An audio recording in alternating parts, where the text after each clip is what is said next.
pala tong aming mga kalamansi. Ang daming bunga. Oh, ito. Tutubo pa lang yan. So, yan oh.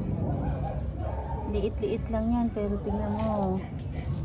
Wow, praise God. Tingnan mo. Ang dami-daming bunga oh. Oh. Hindi ko na yan masyado naiintindi. Ngayon na lang ulit. Kasi wala na akong trabaho. Kaya may makaasikaso ko na ulit siya eh. Oh, diba? Ay pa mag-focus.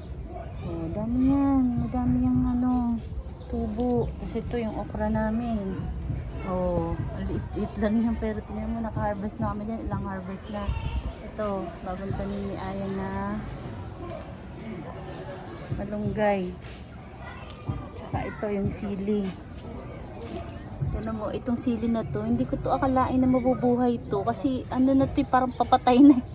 Tapos tinanim dito ni Ayan. Ayun na, nabuhay pa siya. Ayun na, may dalawa na siyang ano, bunga. Oh. Diba? Tanggalin ko nga itong ano na to. Asikasuhin ko kasi ito eh ngayon. Tsaka tingnan mo yung papaya namin. Ang laki na, ang daming bunga. Oh. Diba? Nagulo pa yung ano ko ngayon, garden ko. Kaya tatanggalin ko ang mga kalat. So, yun lang. Text ko lang yung aking mga halaman. Ito naman yung kalamansi ko. Ganyan lang yan, oh. Yan lang yan. Galing. Okay guys, yun lang muna.